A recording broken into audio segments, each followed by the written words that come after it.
Sumatera Utara dan Sekolah Tinggi Teologi Sumatera yang bertujuan untuk meningkatkan pemahaman hukum di kalangan mahasiswa, khusus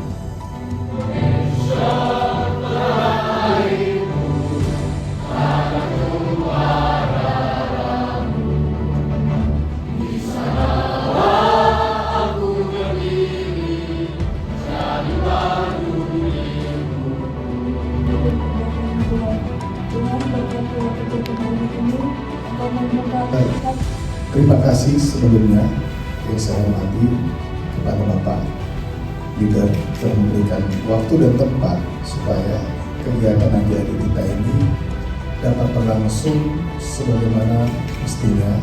Mudah-mudahan penyuluhan hukum perdata tentang urgensi perjanjian pranikah sebagai upaya membangun kesadaran hukum dan perlindungan harta kekayaan dalam perkawinan bermanfaat bagi kita semua. Rekan sekalian, pada hari ini kita akan melakukan yang namanya penyuluhan hukum perdata, di mana dalam hal ini kami mengangkat suatu tema, yaitu berkaitan dengan perjanjian pranikah, urgensi perjanjian pranikah. Apa yang dibutuhkan nanti ya boleh berurusan nanti dengan kami juga, apakah kira-kira bagaimana untuk mendukung acara kita ini sampai selesai nanti. Pasti ada laporan-laporan yang naik ke kampus juga, ini juga sangat mendukung juga ya.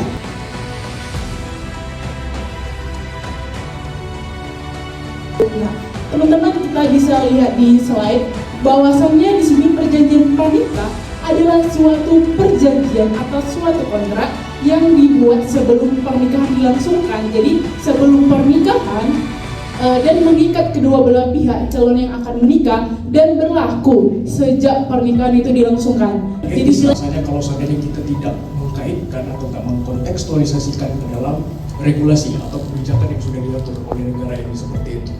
Dan itu sebenarnya poin pembahasan kita pada hari ini. Jadi saya akan berusaha untuk menjelaskannya dalam bahasa yang mudah dimengerti seperti itu. Jadi kita santai aja supaya mudah dimengerti dan dicerna seperti itu. Oke, yang pertama payung hukumnya ada di KUH Perdata, itu syarat sah perjanjian. Nah, kawan-kawan sekalian, kalau seandainya kawan-kawan punya yang namanya kitab undang-undang hukum perdata, atau nanti bisa di-download juga dalam PDF, cari aja di Google itu ada. Nah, itu nanti teman-teman akan melihat di dalam pasal 1320 KUH Perdata itu ada mengenai dengan syarat sahnya suatu perjanjian. Jadi suatu perjanjian itu bakal sah atau dianggap sah apabila memenuhi syarat-syarat yang diatur di dalam KUH Perdata tersebut. Nah, itu ada 4 syarat-syaratnya. Yang pertama itu ada kesepakatan para pihak. Nah, itu maksudnya seperti apa? Jadi kesepakatan para pihak dalam artian di dalam tindakan ya ada persesuaian di dalam kehendaknya bahwasanya para pihak itu sepakat tanpa adanya dorongan atau paksaan dari pihak lain. Jadi suatu perjanjian itu tidak sah. Contohnya misalkan perjanjian jual beli ada paksaan atau intimidasi dan lain sebagainya, itu tidak sah perjanjian itu. Kesepakatan artinya adalah adanya itikat baik daripada kedua belah pihak. Mereka sepakat bahwasanya dipertemukan melakukan perjanjian tanpa adanya paksaan atau dorongan apapun seperti itu. Kemudian selanjutnya kita akan membahas menjadi yang tak kalah penting, yaitu tentang klausula dalam perjanjian pranikah. Namun sebelum itu saya akan memperkenalkan diri. Saya David Alfauta Gaul dari semester 7 Fakultas Hukum Universitas Sumatera Utara sama dengan rekan-rekan panitia yang lainnya. Adapun klausula dalam perjanjian pranikah itu, yang mana perjanjian pranikah ini berasal dari kata janji, yang mana kalau kita tahu janji itu selama kedua orang itu mengikatkan dirinya atau setuju untuk melakukan tentang sesuatu hal. Nah, yang pertama yaitu klausula pemisahan harta bawaan. Yang mana klausula pemisahan harta bawaan di sini berarti bahwasannya harta bawaan atau harta yang menjadi milik pribadi sebelum dilakukannya pernikahan, terkait baik itu seperti rumah, tanah ataupun dalam wujud uang. Aduh, wah kurang buat nih Kak Elizabeth. Sekali lagi dong Kak. Shalom semua. Nah, sebelum kita mulai ice breaking dulu, kita perkenalan dulu lah ya. Yesus, setiap hari.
akan dibagi menjadi satu kelompok. Jadi kita bakal coba hitung simulasi kelompoknya aja, bisa dari sini misalnya, dari abang.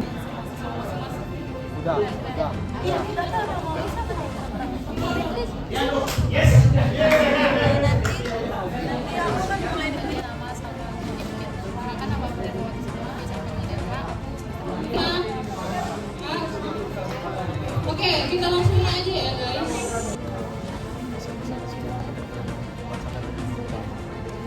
Kita buat komitmen aja, komitmen. Kan di sini juga kan.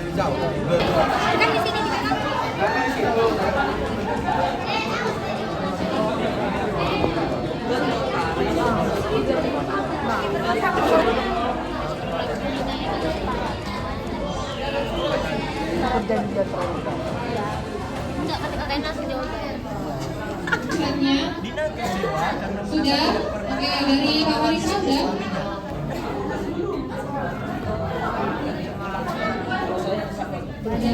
Perjanjian pranikah. Oke,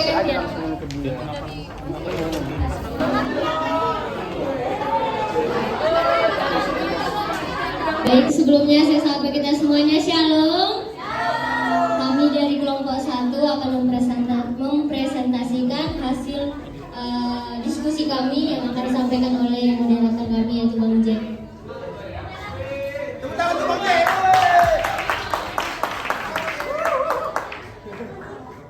Iya, kami dari kelompok Gemes, ya. Kami dari kelompok Gemes dan Kendal Manis maksudnya, ya. Yang pertama, apa itu perjanjian pranikah dan mengapa keberadaannya penting dalam hukum perkawinan di Indonesia? Jawaban kami adalah pranikah itu adalah kesepakatan dari kedua belah pihak yang dibuat sebelum berlangsungnya akad nikah yang mengikat kedua belah pihak. Lantas pertanyaan berikutnya, mengapa perlu? Agar tidak terjadinya konflik dari kedua belah pihak apabila terjadinya perceraian. Pertanyaan kedua, apakah aset butik milik Dina bisa dianggap harta bersama dalam kasus ini? Jawabannya, yes, bisa. Karena melaksanakan perjanjian pranikah, perjanjian pranikah disebabkan si suami mendengarkan pendapat dari temannya. Oke, saya ulangi. Bisa karena belum melaksanakan perjanjian pranikah disebabkan si suami mendengarkan pendapat dari temannya bahwa ketika melaksanakan pranikah maka suami dianggap tidak percaya pada istrinya.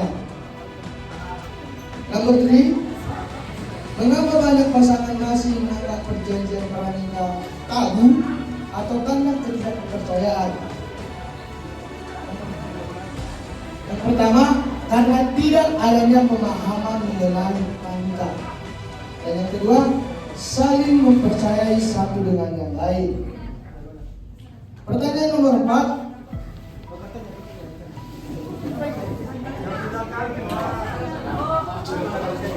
oke, maafkan dulu kami ya. Oke, lanjut. Ya. Jadi Dewan Juri, pertanyaan nomor 4, kapan waktu yang tepat untuk membuat perjanjian pranikah? Dan jika pasangan yang sudah menikah, apakah tetap bisa membuat perjanjian seperti ini menurut hukum?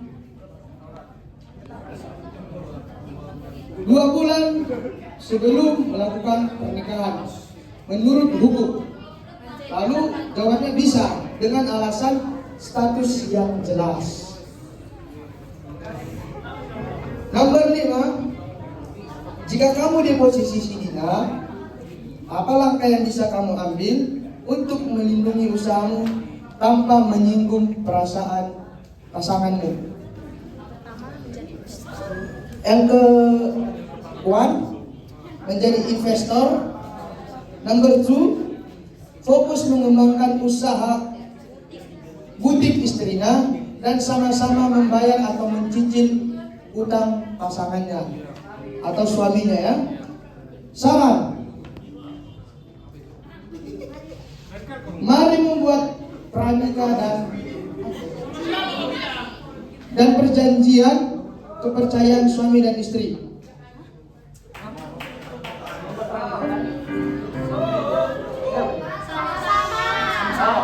Ulangi, mari membuat pranikah dan sama-sama membangun kepercayaan suami dan istri.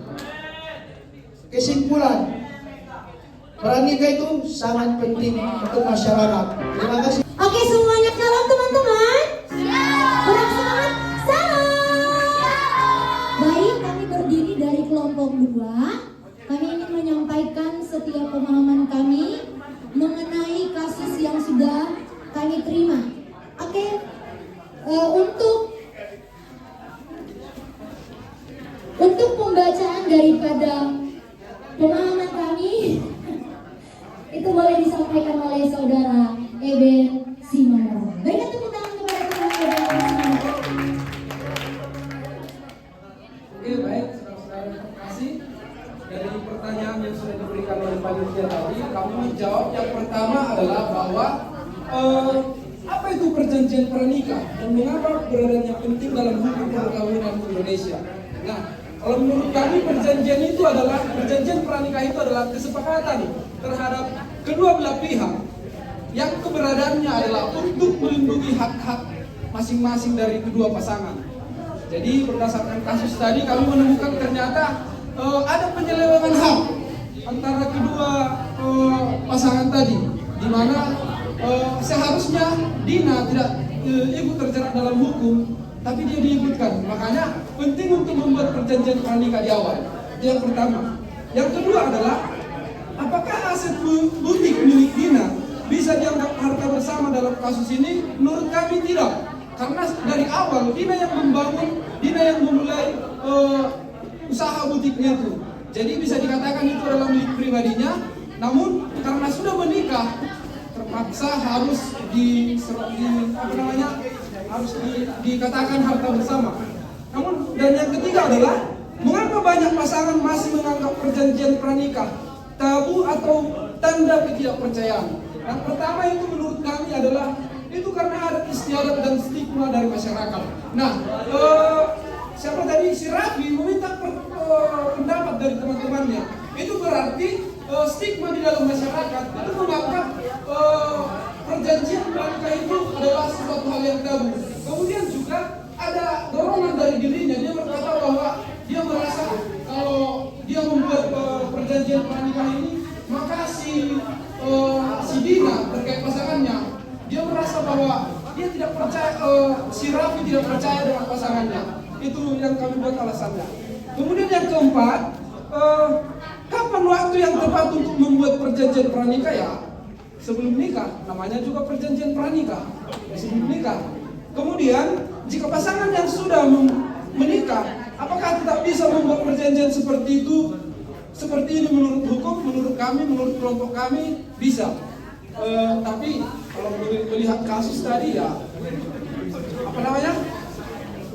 masih memungkinkan, tapi ya hasilnya harus dirampas karena waktunya sudah terlambat.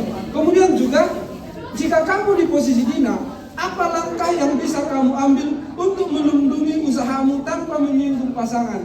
Menurut kami ya tetap membuat kesepakatan perjanjian pasca nikah dengan pasangan. Enggak, pasca nikah. Karena sudah selesai menikah. Jadi kalau pranikah lagi, ulang lagi nikah nanti.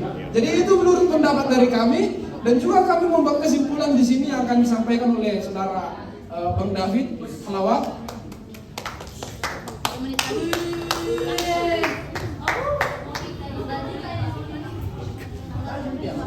Dari kelompok kami terkait tentang kesimpulannya, kita beranjak dari kasusnya dulu.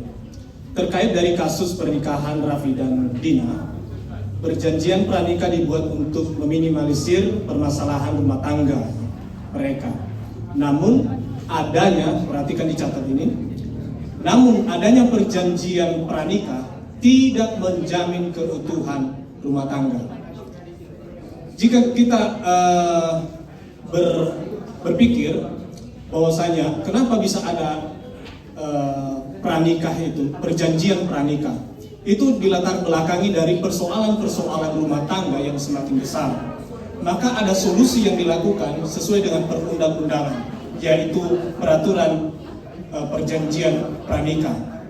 Menurut kelompok kami, perjanjian pranikah itu baik, tetapi tidak jaminan keutuhan keluarga. Jaminan keutuhan keluarga dari sudut pandang teologi, yaitu duduk dekat dengan Tuhan. Karena apa? Karena apa yang disatukan oleh Tuhan tidak dapat dicampurkan oleh manusia. Jadi begini.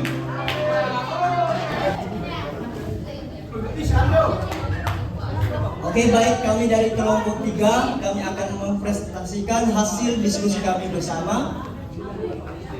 Dibacakan soal oleh Ramot. Baiklah, pertanyaan pertama, apa itu perjanjian pranikah dan mengapa keberadaannya penting dalam hukum perkawinan di Indonesia?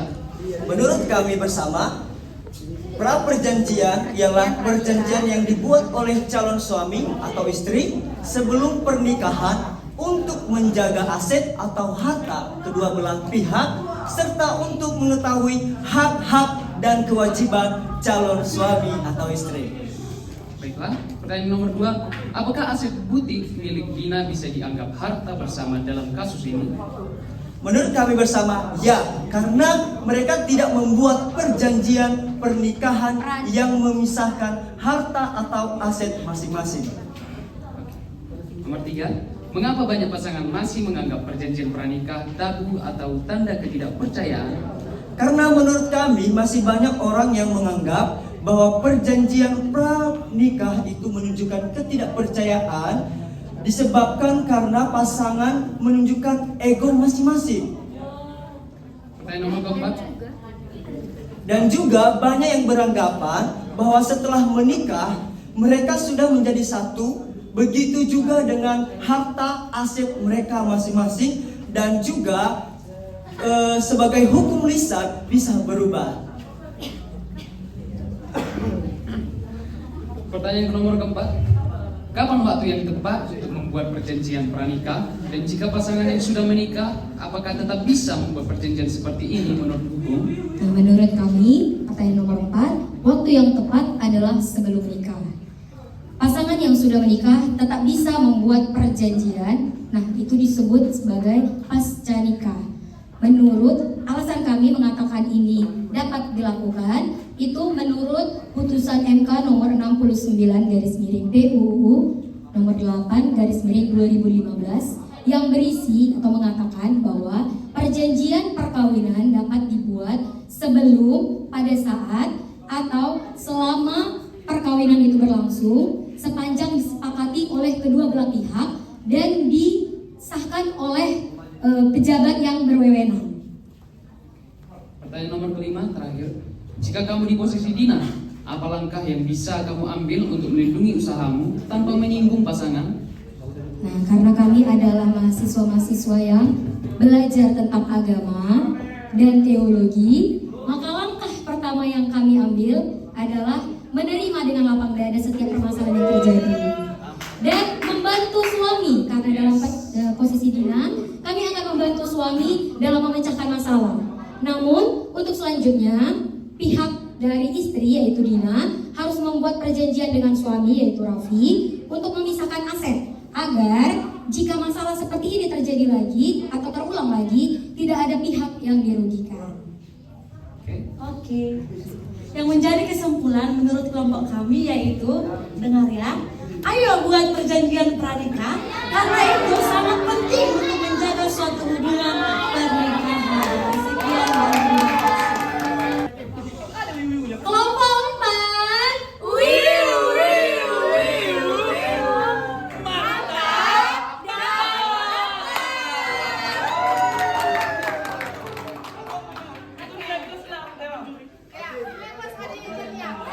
Baik, kami di sini akan memaparkan hasil dari diskusi kami. Pertanyaan yang pertama, apa itu? Mungkin bisa dikasih mic satu lagi, Pak. Terima kasih. Yang pertama, apa itu perjanjian pranikah dan mengapa keberadaannya penting dalam hukum perkawinan di Indonesia? Dari kami ialah nomor satu, perjanjian antara kedua belah pihak yang berlangsung sebelum pernikahan dan pada saat pernikahan berlangsung. Lalu untuk melindungi harta pribadi, mencegah pertengkaran apabila ada perceraian. Yang kedua, apakah aset butik milik Dina bisa dianggap harta bersama dalam kasus ini? Wah, ini nilai plus ini. Yang kedua, tentu bisa karena tidak ada perjanjian pranikah. Pertanyaan yang ketiga, mengapa banyak pasangan masih menganggap perjanjian pranikah tabu atau tanda ketidakpercayaan? Ada perspektif bahwa perjanjian pranikah dibentuk karena ada kemungkinan perceraian. Yang keempat, kapan waktu yang tepat untuk membuat perjanjian pranikah? Dan jika pasangan yang sudah menikah, apakah tetap bisa membuat perjanjian seperti ini menurut hukum? Sebelum menikah, saat menikah dan setelah menikah. Tapi setelah menikah namanya bukan pranikah lagi, tapi tetap namanya perjanjian. Tapi pasca menikah, perjanjian pranikah bisa dibuat setelah menikah dan juga bisa membuat perjanjian pasca menikah dan harus disetujui oleh notaris. Iyalah.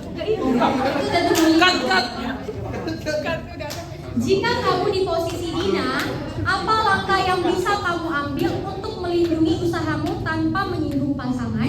Melapor kepada notaris dan melihat persetujuan dan membuat pasca pernikahan agar ketika adanya kebangkrutan kembali tidak akan ada perkelahian. Sekian. Kesimpulan. Nah, yang menjadi kesimpulan kami, pentingnya pengetahuan mengenai perjanjian pranikah, memahami hukum perdata untuk melindungi kedua belah pihak dan pertengkaran yang terjadi. Sekian dari isi presentasi kami. Terima kasih. Baik, saya sapa kita semua, shalom. Baik, kami akan mempresentasikan hasil diskusi kami dari kelompok 5.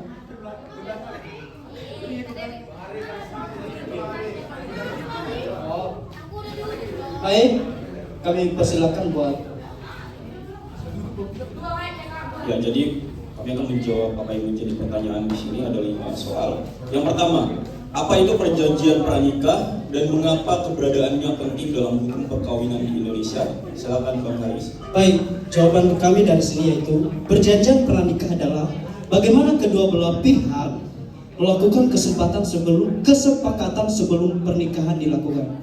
Dalam konteks pemisahan hak dan kewajiban antara pihak laki-laki dan perempuan dengan tujuan tidak terjadi permasalahan di dalam pernikahan di satu waktu. Kemudian yang kedua, apakah aset butik milik Dina bisa dianggap harta bersama dalam kasus ini? Baik, dalam konteks identifikasi masalah yang terjadi antara Raffi dan Dina dapat dilihat dari sudut pandang hukum. Maka Dina dapat dianggap memiliki hak atas harta Raffi atau bersama, sebab pada awalnya Raffi dan Dina tidak melakukan sistem perjanjian pranikah sehingga tidak ada satupun yang mampu mengikatnya secara hukum.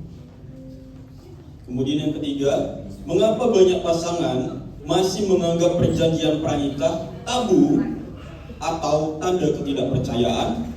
Baik, ada 2 poin yang kami berikan di sini.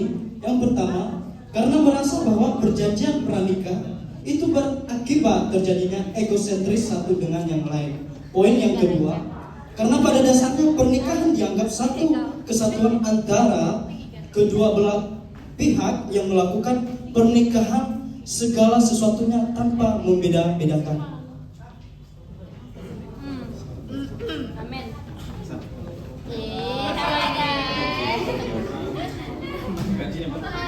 Oke, kemudian kita lanjut yang keempat. Kapan waktu yang tepat untuk membuat perjanjian pranikah? Dan jika pasangan yang sudah menikah, apakah tetap bisa membuat perjanjian seperti ini menurut hukum?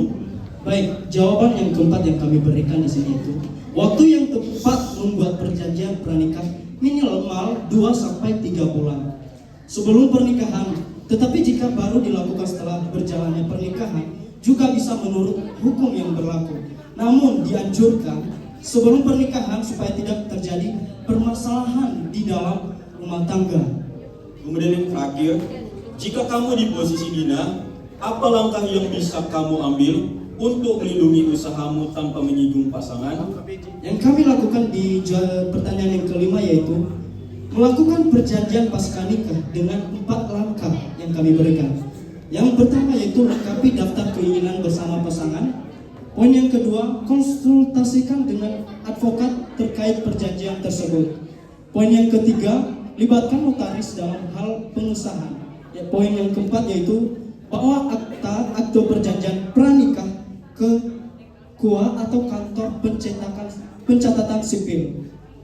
Dari kesimpulan yang kami berikan di sini yaitu perjanjian pranikah sangat penting, namun harus memperhatikan aspek psikologi masing-masing pihak. Sekian dari kami ucapkan terima kasih.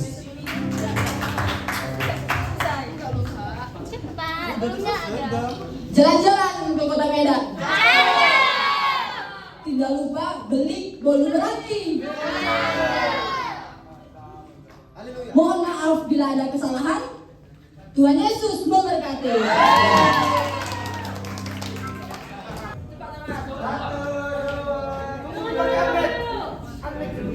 Nah, secara pribadi bagi saya hal ini sangat penting karena nantinya saya ketika terjun dalam pelayanan saya tidak akan terlepas dari yang namanya jemaat yang hidup di dalam keluarga atau pernikahan. Maka ini akan menjadi tantangan bagi kita seorang pelayan menghadapi setiap permasalahan di dalam keluarga di jemaat kita. Ya, terkhususnya membahas tentang perjanjian pranikah ini. Jadi menurut kami yang kita lakukan sekarang ini adalah baik supaya kita tidak tabu akan hukum, terkhususnya pemahaman kita saat ini menolong kita di dalam pelayanan. Materi terkait dengan perjanjian pernikahan ini memang sangat penting karena kita sama-sama tahu belakangan ini tren di dalam pernikahan itu banyak permasalahan, ya kan? Dan tidak ada pernikahan yang tidak punya masalah. Semua pernikahan pasti punya permasalahan. Dan ini juga mengajar kita untuk supaya kita juga peka dan belajar dari sudut pandang hukum. Karena saya sendiri pun juga di gereja, saya pengajar dalam katekisasi pernikahan. Dan dari sudut pandang hukum juga ini jadi satu hal yang penting yang kita tekankan dalam sudut pandang Kristiani tentunya. Jadi melakukan kegiatan kami ini Tuhan. Tuhan terima kasih telah memberkati acara kami ini mulai dari awal sampai akhir ini Tuhan. Kita sangat antusias mengikuti kegiatan-kegiatan yang kami hadirkan pada hari ini. Dengan Sekolah Tinggi Teologi Sumatera berakhir pada hari ini. Sekali kami ucapkan terima kasih dan mohon maaf apabila terdapat kesalahan kata maupun perbuatan.